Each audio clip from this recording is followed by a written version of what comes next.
Okay, so welcome back. Sweat and Study Part 2. We're reading the Satipaṭṭhāna Sutta.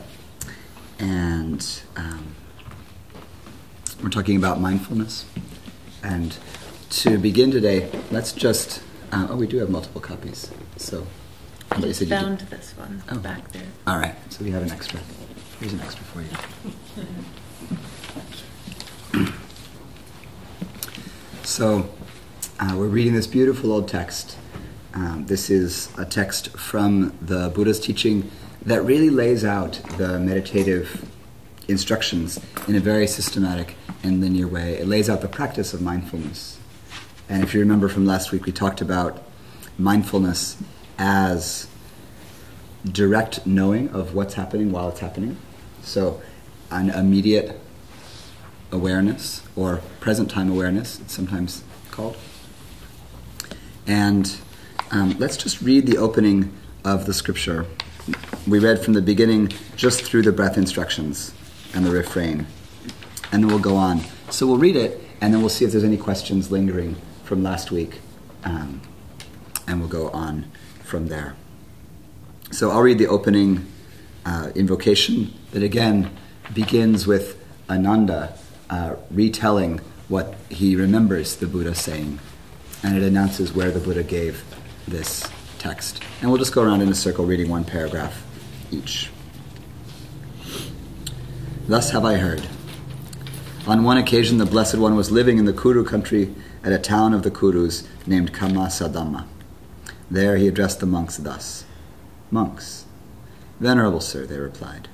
The Blessed One said this. What is there? We're reading through what we did last week. Yeah, let's just read through it. Monks, this is the direct path for the purification of beings, for the surmounting of sorrow and lamentation, for the disappearance of dukkha and discontent, for acquiring the true method, for the realization of nibbana, namely the four Satipatanas. What are the four? Here, monks, in regard to the body, a monk abides contemplating the body, diligent, clearly knowing, and mindful, free from desires and discontent in regard to the world. In regard to feelings, he abides contemplating feelings, diligent, clearly knowing, and mindful, free from desires and discontent in regard to the world. In regard to the mind, he abides contemplating the mind, diligent, clearly knowing, and mindful, free from desires and discontent in regard to the world. In regard to dhammas, he abides contemplating dhammas, diligent, clearly knowing, and mindful, free from desires and discontent in regard to the world. Breathing. And how, monks, does he in regard to the body abide contemplating the body? Here, gone to the forest, or to the root of a tree, or to an empty hut, he sits down, having folded his legs crosswise, set his body erect, and established mindfulness in front of him. Mindful he breathes in, mindful he breathes out. Breathing in long, he knows, I breathe in long. Breathing out long, he knows, I breathe out long. Breathing in short, he knows, I breathe in short. Breathing out short, he knows, I breathe out short. He trains thus.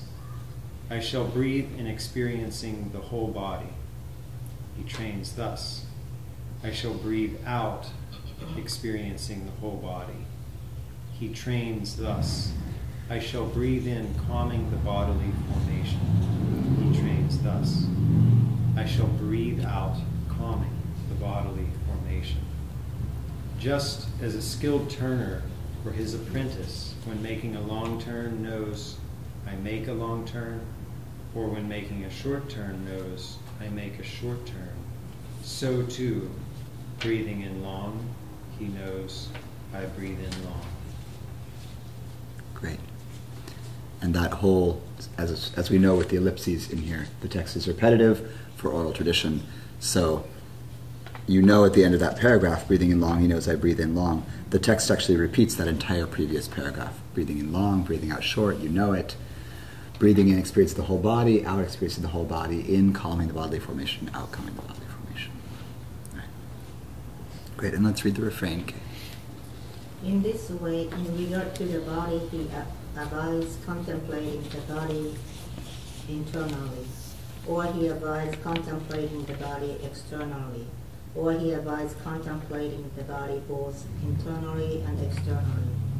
He abides contemplating the nature of arising in the body, or he abides contemplating the nature of passing away in the body, or he abides contemplating the nature of both arising and passing away in the body. Mindfulness that there is a body is established in him to the extent necessary for bare knowledge and continuous mindfulness, and he abides independent, not clinging to anything in the world.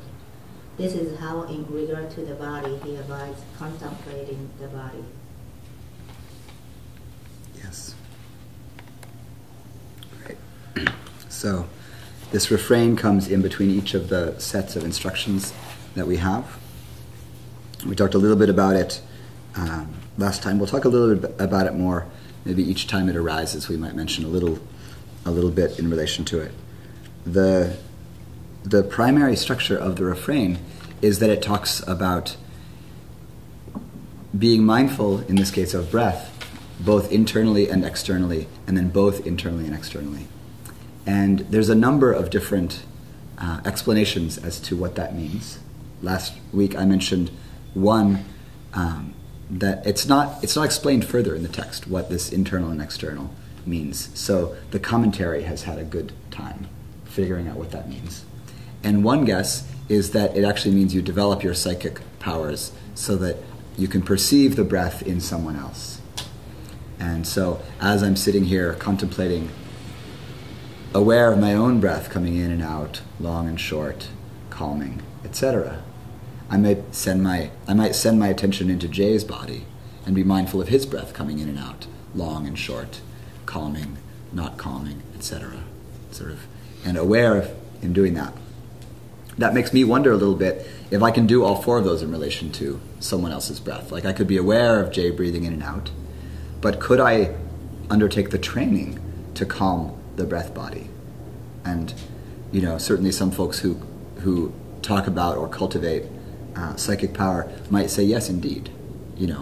Say in a bodywork context, I certainly know body workers who would say, I want to, help this body that's not my own body, but to calm the bodily formation, or to spread the breath through the whole body, and might, even just through their own breath energy, do that, through their own attention, be able to help that to happen.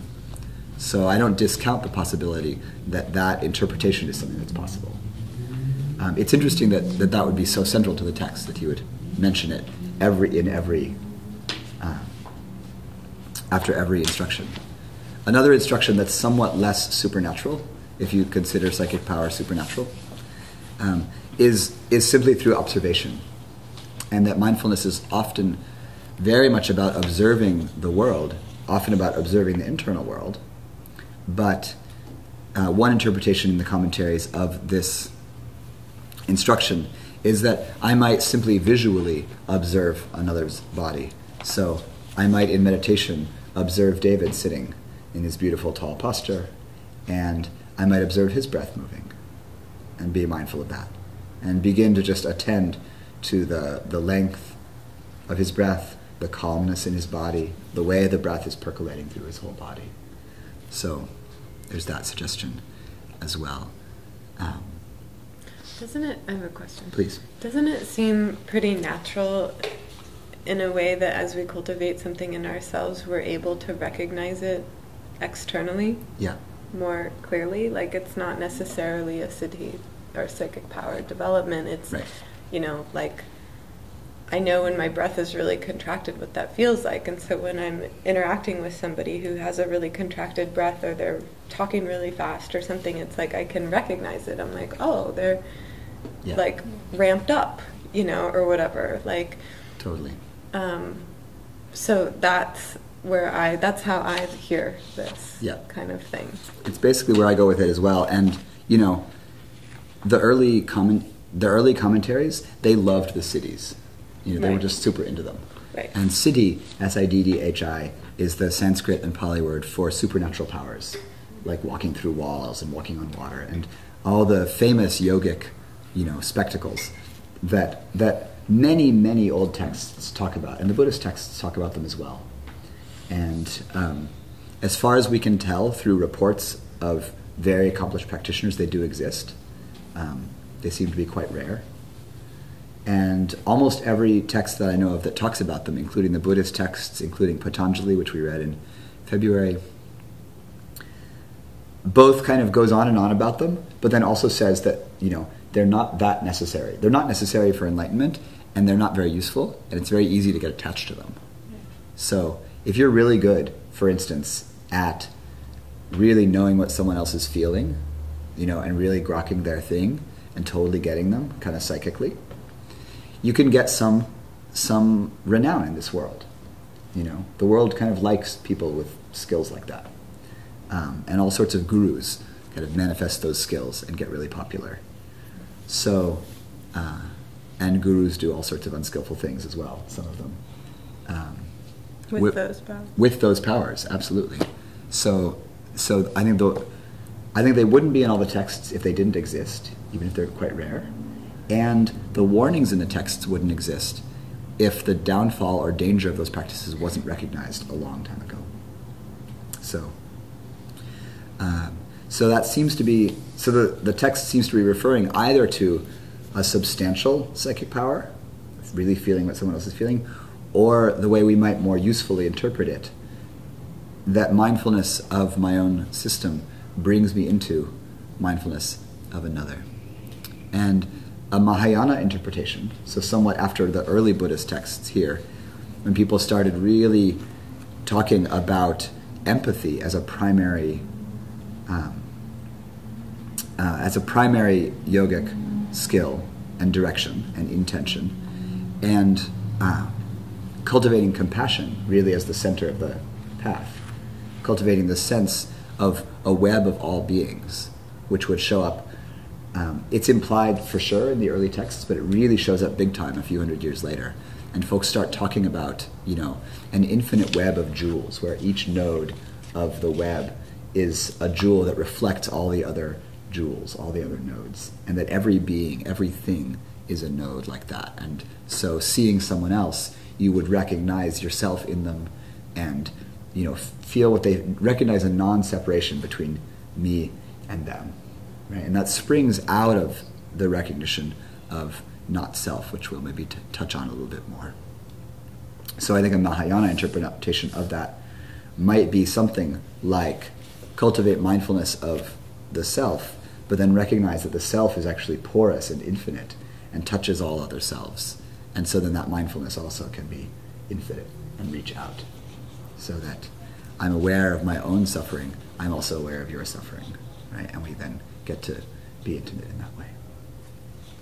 So that's a way that I enjoy thinking about that particular instruction. And then this beautiful instruction, mindfulness that there is a body, is established to the extent necessary for bare knowledge and continuous mindfulness. And again, these two qualities we touched on just at the end are the qualities that I'll bring into my meditation practice, that I'll bring into my mindfulness practice. Bare knowledge, meaning I know exactly what's happening without commentary, right? As much as I can without the veils of context and personality and all the other things that get in the way of recognizing actually what's happening on a pretty basic physical level.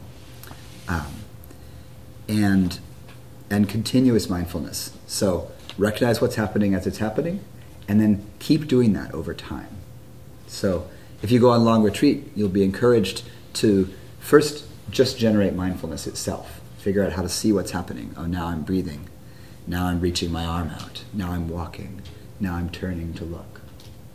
And then, after some days of getting into the rhythm and getting a little bit of momentum with that, then the important instruction that comes is to do that without pauses. So if you do it a little bit and then you space out and sort of don't pay attention for a while, and then you come back and you do it a little more focused, and then you space out a little bit. It's okay, but the practice doesn't generate much momentum. And in the early days of practice in the West, I haven't heard this metaphor much lately. I think people are being softer nowadays.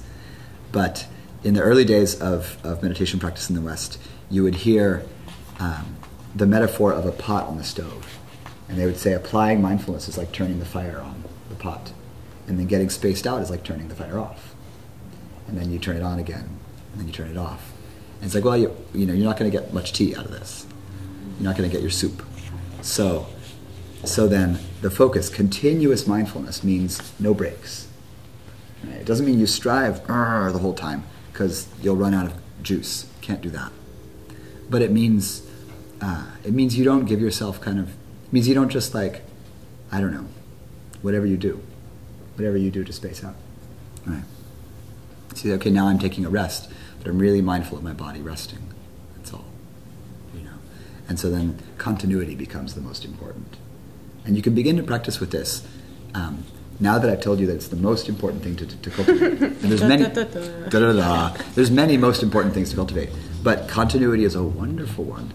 And it's a wonderful one to practice in the context of āsana class, of yoga class, which is a period, an hour and a half long period of formal practice that many of us do frequently. That's a significant chunk of time to cut out of your day for formal practice. See how long you can go. Can you get through 3 poses without just really spacing out or wandering to something else? What happens if I'm really focused on each movement of the body? From this pose, getting into the pose, coming out of the pose, going into the next pose, resting, setting up the next pose. Continuous means, as I was talking about in our āsana practice, tracking the body through the whole cycle, right? Through setting up, through the depth of the pose and the strong sensation, through the coming out, through the transition, whatever we call transition. There's no such thing as transition. It's just more movement. And then you move into another shape. Practicing continuous mindfulness then, drawing the attention out, right? Stretching it out, no breaks, and then just keep going. And beginning to draw that out longer and longer until I really feel like, for some portion of the class, my attention is really continuous. And there's just an unbroken stream of awareness, not much wandering thought. And that's quite pleasurable, actually. So you can play with that in class. I think class is actually a wonderful place to play with it because we're doing stuff. And it's easier to do that when we're doing stuff than when we're sitting still. Right? Sitting still, you might do it like, okay, can I attend to 3 breaths in a row without losing it? Can I count 10 breaths without forgetting the count and wandering off thinking about lunch? I was on one long retreat once where the teacher said, kind of lightheartedly, but of course she knew what she was doing. She said, you could count the breath. You could just count the breath up to 10 and then start over at 1 and just keep counting. That's nice, right? There's no need to get anywhere. It's not a contest. She said, but if you want a contest, how high can you get? And what she means is, how high can you count? How many breaths can you take before you space out and lose the count, right? So 2 hours later, on the bulletin board, where you're supposed to only leave notes for teachers, and it's fairly impersonal, a tiny note appeared, 273. Right? An hour later, somebody else penciled in next to it, 295. And the little contest started to happen, right? So, whatever it takes, right? Compete. Why not? There's no finish line. So, yes. I'll just say quickly, it's interesting though when you talk about that, especially in an asana practice or something to maintain the mindfulness, like a continuous mindfulness. Yeah. Because for me, it's easier to continue the mindfulness when I'm in the pose. Uh-huh. But as soon as you begin to kind of relax out of the pose, as soon as you get that minute or whatever to relax, that's actually when it's harder for me to and in some ways that's too bad because you just don't get to enjoy the easy stuff. You're missing the good part, right? Yeah, you're missing the good part. Totally. It's true. It's true. You can notice when you're meditating, is there a particular spot in the cycle of the breath that you usually space out? Mm-hmm. And a lot of folks will say, at the end of the out breath, because it gets really subtle. Like the breath kind of goes down, And before, it's like, oh, I'm gone, right? And I noticed that in my own practice at some point. I was like, oh, at the moment when it gets kind of subtle and not much is happening, it's easier to space out then. So then I would notice that. And every time I was started to exhale, I'd be like, okay, pay attention. And can I really feel that softening of the breath as the breath kind of sinks toward the bottom of its cycle, and that little pause. It's so nice. And then the breath comes back in again. And different traditions will emphasize the breath in different ways. If you go and do practice in the Shambhala tradition, Chogyam Trungpa's students, Pema Chodron, the basic meditation instruction with breath that you'll be given is to attend only to the out-breath.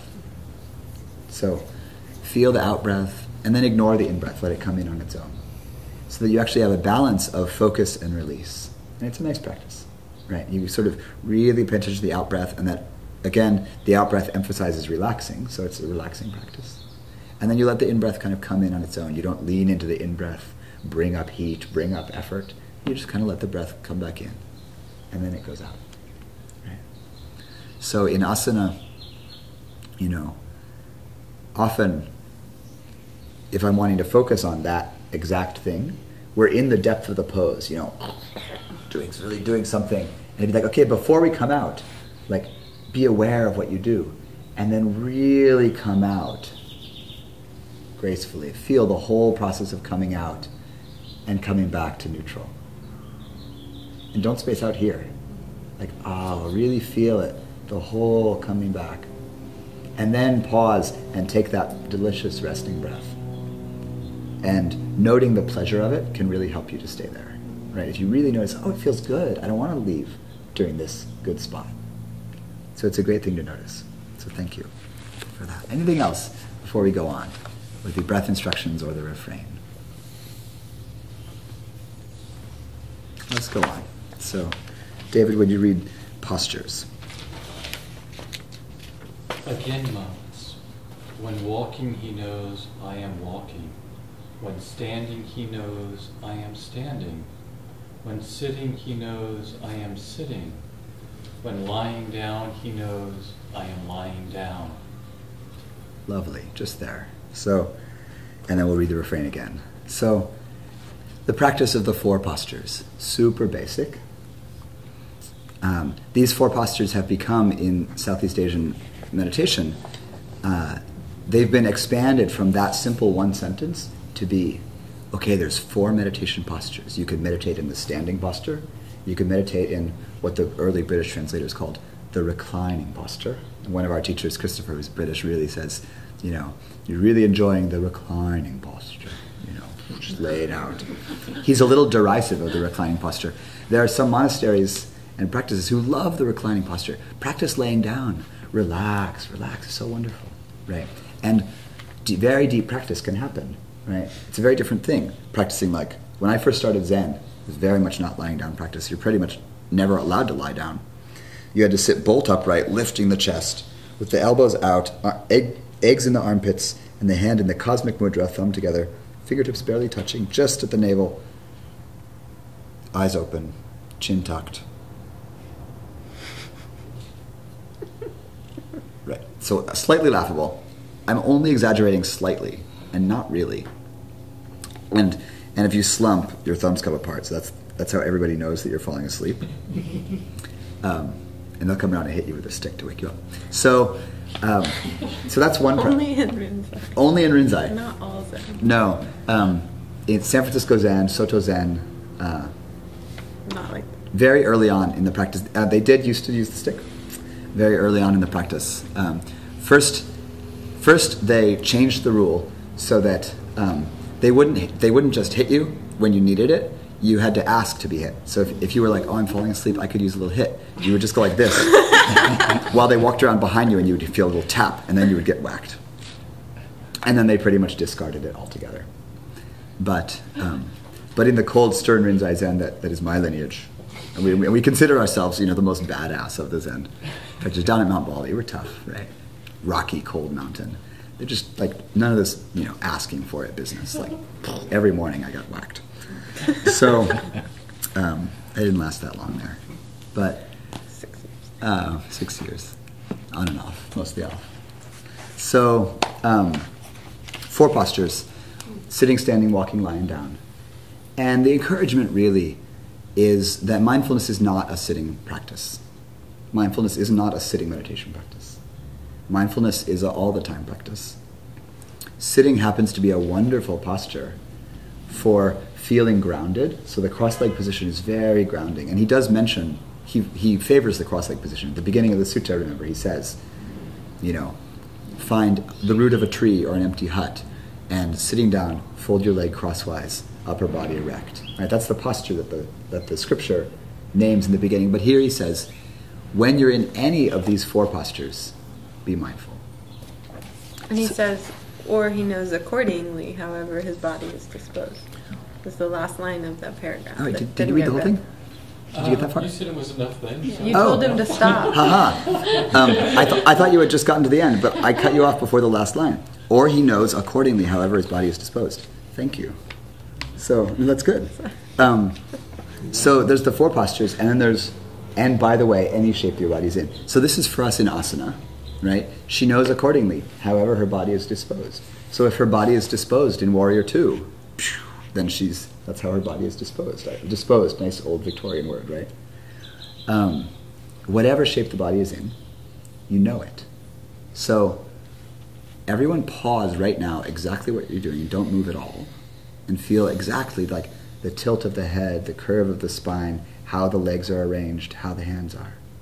And just be mindful of how the body is disposed. Am I centered? Off center? Am I leaning?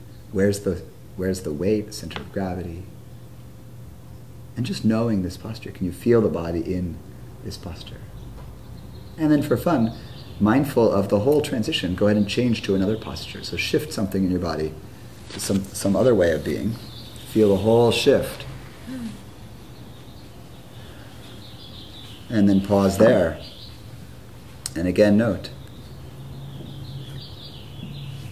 And just feel the whole shape of the body. Sometimes I'll feel like as if the body is hollow and there's just this kind of outline in space. Because it's not about sensation in this moment, but just about knowing how the body is disposed. Oh, the body is in this posture. And then go back to whatever posture you want for sitting. And then again, feeling the body in that posture. Super. Any questions? Sorry I interrupted you right before the end. Oh, it's fine. Yeah. I wasn't looking. Just 4 postures. Anything about the 4 postures? Simple and useful. Let's read the refrain. In this way, in regard to the body, she abides contemplating the body internally, externally, both internally and externally. She abides contemplating the nature of arising, of passing away, of both arising and passing away in the body. Mindfulness that there is a body is established in her to the extent necessary for bare knowledge and continuous mindfulness. And she abides independent, not clinging to anything in the world. That too is how, in regard to the body, she abides contemplating the body. Wonderful. Could the 4 postures mean standing, walking, sitting, lying? Does it imply being mindful like all the time, no matter what you're doing? It's yes. Isn't that what it implies? That's what it implies. Because postures, asana... But not just all the time, but specifically the shape of the body. So it's still in the category of mindfulness of the body. So whatever you're doing, I'm turning on the faucet. I'm mindful of the posture of turning on the faucet. Right? So there's a specific body focus. But yes, it basically means mindful all the time. Doesn't posture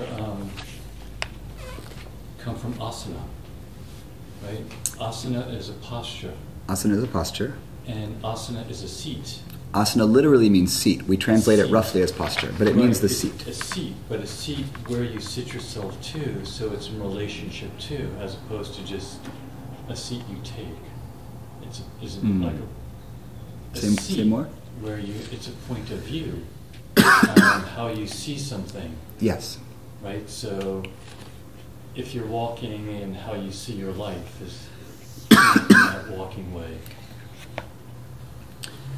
I think it's totally reasonable to abstract it in that psychological way.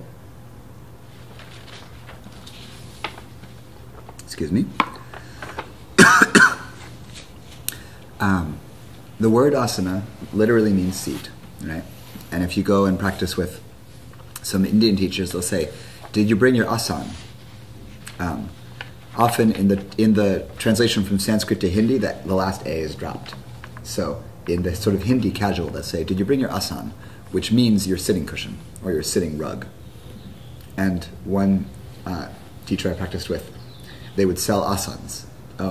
Asanas are for sale for $10. And it was a little wooden rug. It wasn't like you could buy a trikonasana for $10. I would have bought one years ago. I did. I spent thousands of dollars on yoga class. I did buy a trikonasana. So literally it means seat. And in Patanjali, all he says is the asana should be sukham and stiram, right? At ease and stable.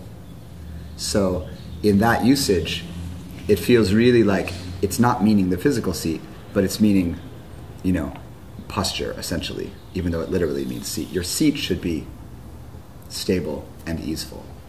It kind of goes both ways. I want my cushion to be stable and comfortable. I want my body on the cushion also to be stable and comfortable. And in yoga, we often interpret it as the latter. I don't worry so much. I don't go into class and say, "Okay, everybody, make sure your mat is stable, square to the walls, and cozy, just the right amount of squish for you." We kind of figure we assume you've got that figured out. But we say let your posture be stable and easeful. So we use the word asana to refer to posture. The way you're glossing it in a more expanded way, like my outlook on things, take the seat that sees the world in this way, I think is totally justified and reasonable and useful. But I think the text is using it in a more limited way here. It's really just how's the body shaped. And this is useful in mindfulness because abstracting it into the psychological takes us into a different realm of contemplation. You're really contemplating mind then. And remember, bare knowledge, which is the way that we're encouraged to practice mindfulness, is actually quite simple. It's not like, what's my concept around this? That's sort of mental content. It's more like, exactly what am I doing? Well, my hands are right here, and my belly's a little lifted, and my shoulders are dropping, and I see you.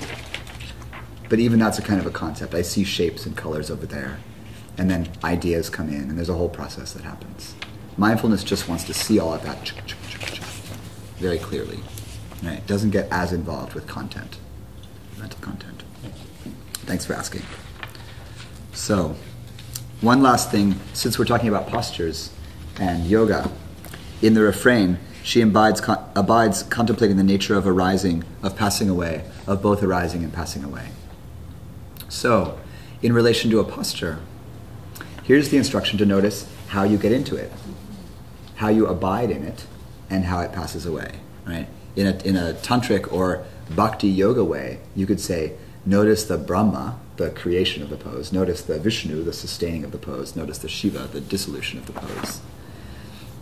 In the Buddhist language, arising and passing away is a reflection that leads us deeper and deeper into understanding the nature of things. We see that everything comes into being through conditions somehow, lasts for some time or seems to last for some time, actually it's changing all the time, and then dissolves due to conditions. So the instruction in the refrain every time with each of these contemplations will be, notice arising and passing away in relation to this object. So if the object is the posture, right, I can notice the arising of a new posture. And maybe it sustains for a while, but it's shifting already. And then I notice the dissolving of the posture as I let it go. Right. So, questions on that? And we'll go on.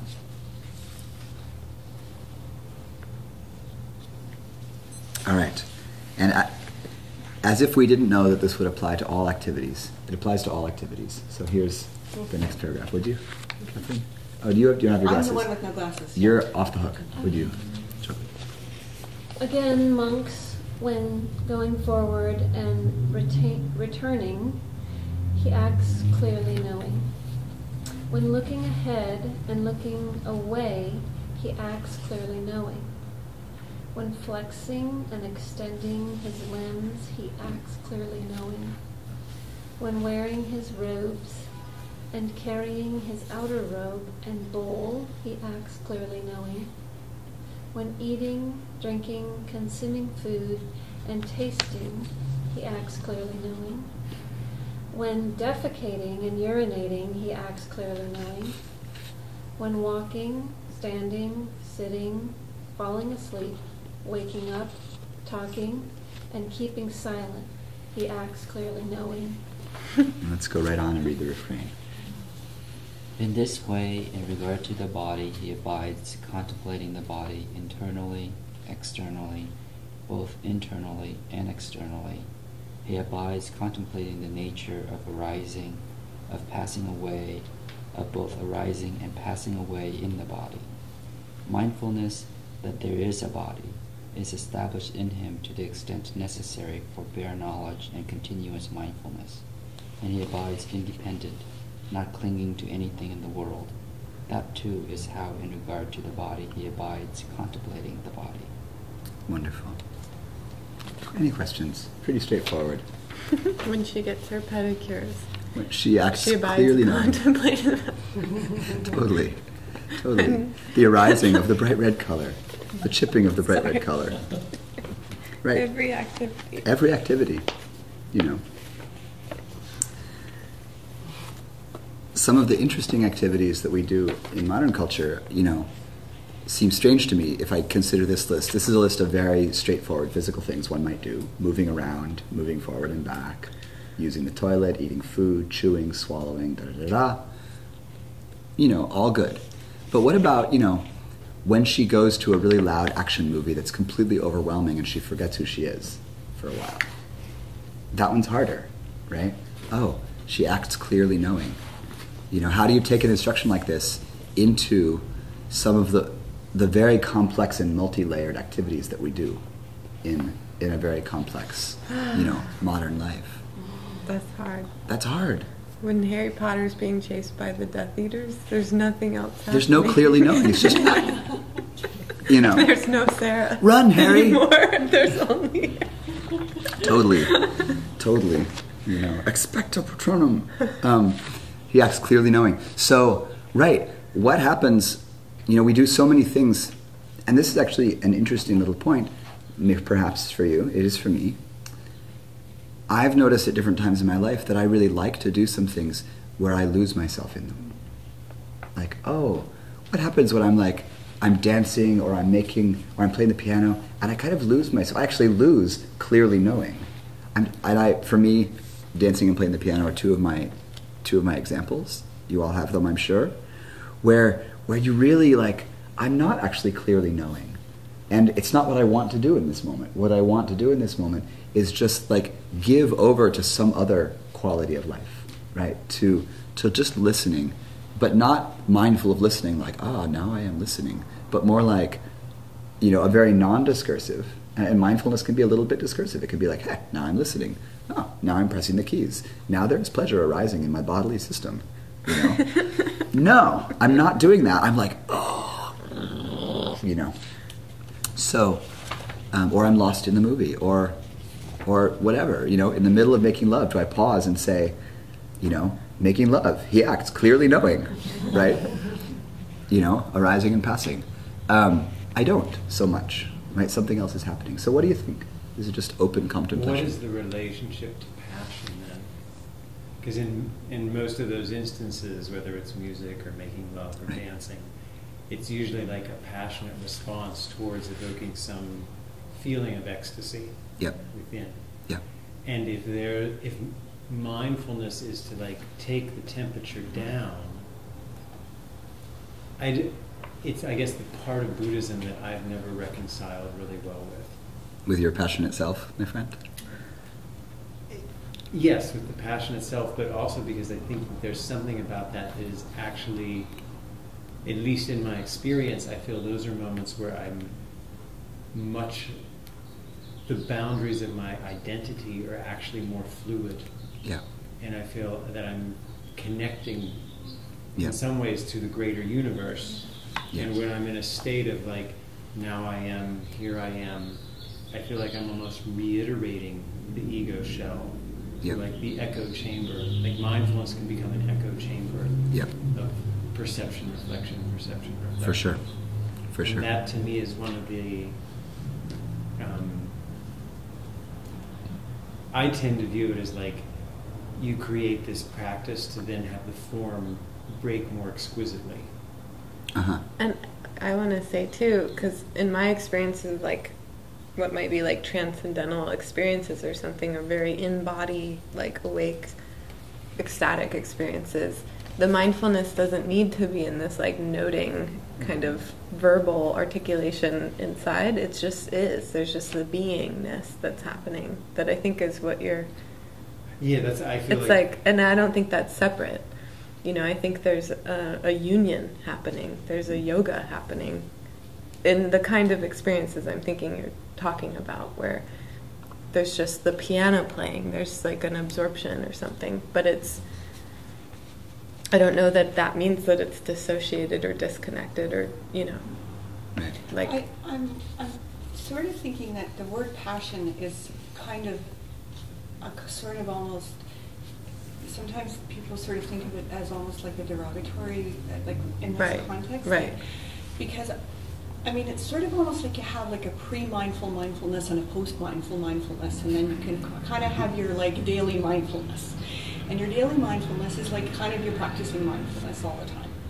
And this is like I'm practicing because there's going to be those times when I just, oh man, like I'm just going to be not aware so much of all the little details, but then I'm going to be able to come away from that and not have gotten caught up in that.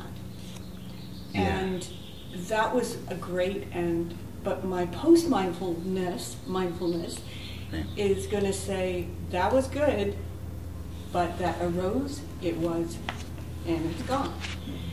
And so that's kind of where I think of it, because if I like to zone out, like I would live my life zoned out, you know? Right. And mindfulness is like the bane of my existence, you know? And Yeah. I'm so mindful that I could just kill myself. But, you know, because I think, man, this is so boring. I'd rather be, you know, doing something that I'm not thinking all the time. And yet at the same time, I don't think I would really like to be that way. Because I think if you're mindful a lot of the time, then you can really enjoy those times when you're not. It's kind of like the missing the good part, you know? Right. Like I'm really mindful in the hard part of the posture, and then I just kind of fall asleep in the soft part. So that was a little bit rambling, but anyway, that was just kind of sort of how I For sure. see it. For sure. So a couple things. I think all of these are super valuable reflections on this point. And it can be easy to land in what I think is actually a distortion of what mindfulness itself is, that thinks that it's this dry thing where I'm sort of like, you know, a scientist with a clipboard, and I'm like, in-breath, check. Out-breath, check. You know, slightly passionate thought, check. You know. And I'm somehow staying actually removed from my experience in order to note it. A little tiny bit of remove is training, right? Because maybe I come from, oh my God, I just get lost in things all the time. To train a mind that's always really lost in things and suffering, right? You wouldn't do it if you weren't suffering. Right? Remember, first noble truth is why we're here, right? Oh, it's hard. Why is it hard? Oh my God, because I'm just like all verklempt about everything. What can I do about it? And the Buddha says, notice what's happening. So he doesn't say, step way back from it and cool everything down and just watch yourself slowly washing the dishes, you know, rotation of the hand by rotation of the hand. Like, that's a kind of training. But mindfulness, if we take it at its definition of just remember where you are, it can also, you know, it becomes like remember your life, in contact with things. So don't just get up and walk out the door, but like really know yourself getting up and walking out the door. And like be alive in the body, be intimate with the changing of the posture. I'm not already leaping out the door into something else. I'm really with the posture. And concentration, which is part of what this is generating, one of its both supportive qualities and effects is pleasure. So actually being with what's happening moment to moment builds a kind of pleasure in the body.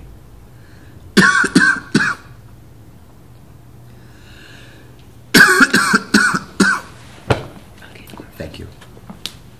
And right now, on the tail end of my sickness, talking builds a tiny itch in the throat, which becomes progressively more unpleasant. So I want to watch out for planting in us the idea that mindfulness is a kind of a cold or distant, stenography, right? Just noting. But the question about like flow, essentially, or passionate engagement with something is still there, I think. And one of the answers to it, I think, or suggestions of an answer, is in the teachings on very deep concentration, where mindfulness of an object, like the breath, starts off in this very kind of mechanical way. You know you're breathing in, you know you're breathing out. These 4 instructions that we did, right? Full body, calming, knowing. In the Foundations of Mindfulness, the instructions on breath stop there.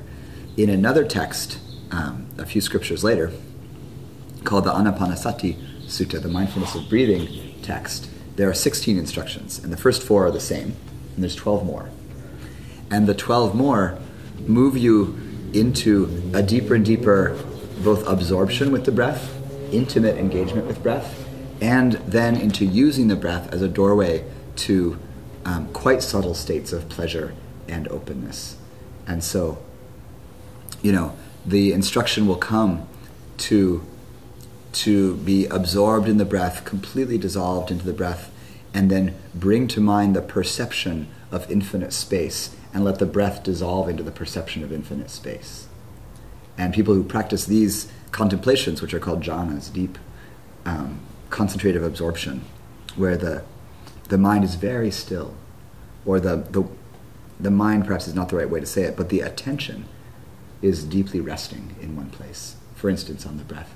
And then the experience of that rest can become quite full body, quite blissful, quite pleasurable, and quite not stenographic.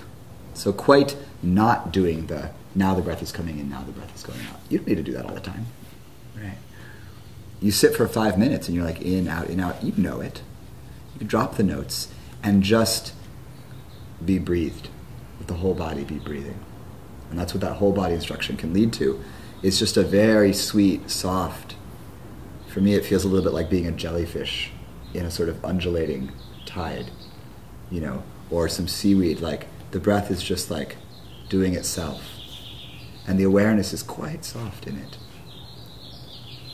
And I think that direction of a practice like breath hints toward, for instance, the ecstatic practices, toward dancing, piano playing practice. It's not like I don't know that I'm playing the piano when I'm getting lost in it.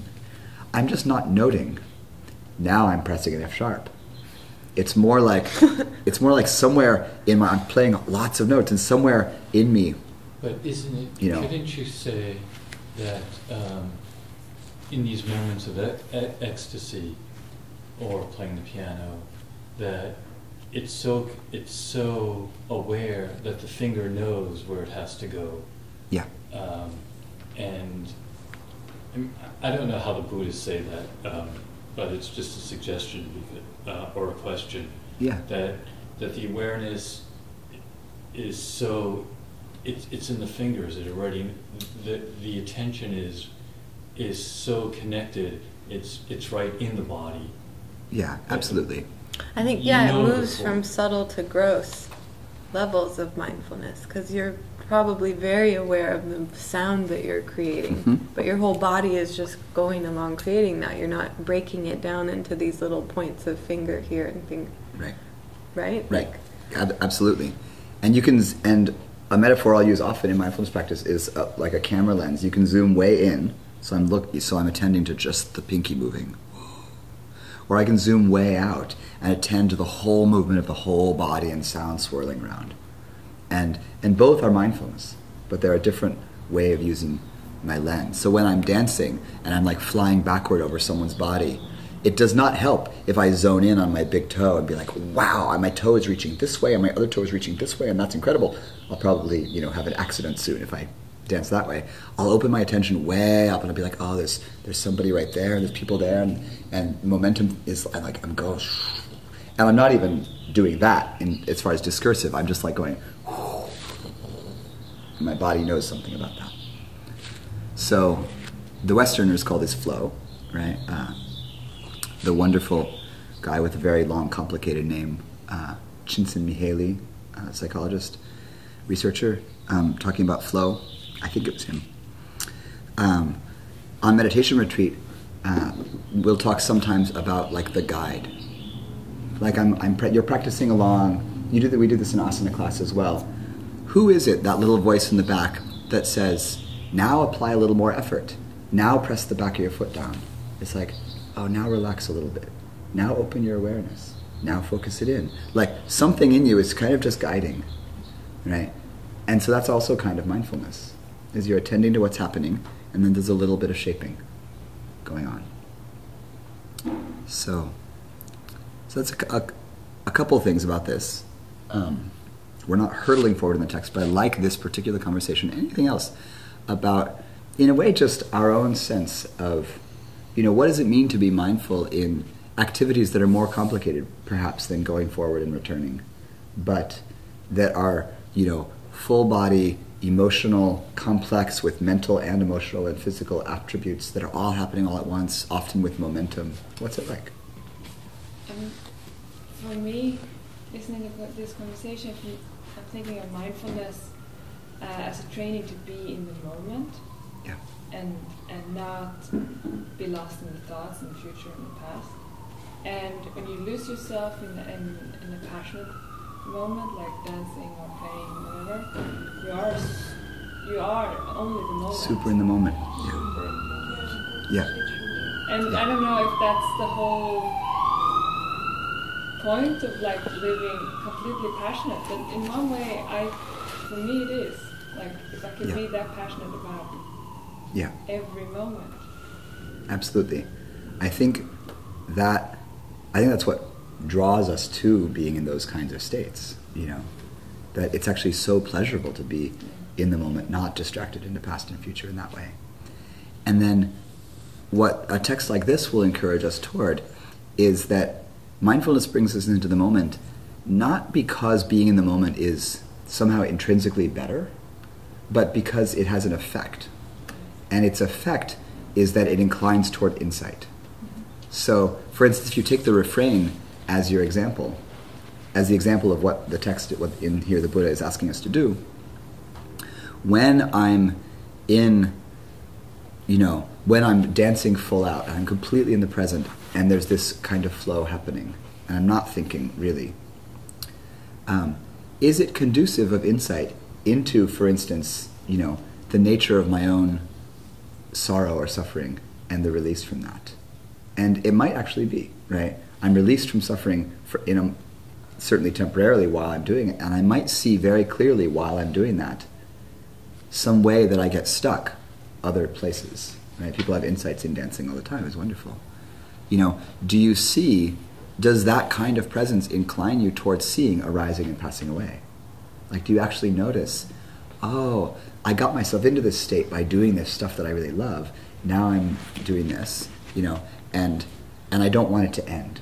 And you might notice, oh, I have desire in relation to the beginning and ending of this thing. Or maybe while I'm in it, and I'm just open in that way, and the heart opens, maybe I see, I have maybe a psychological insight about the arising and passing, say, of a relationship or something else that happened. And some clarity comes because we're in the present in that way. So I think the text would say, great, like, if it works to be conducive of insight, then that presence is useful. And there might be kinds of presence that you find are really fun and wonderful, but don't seem conducive of insight. And then you might ask why. What is it about that? Is this a wholesome activity? What does it lead to? Maybe it just leads to, more pleasure, but then it ends and I'm kind of where I was before. And, what does it really do for me?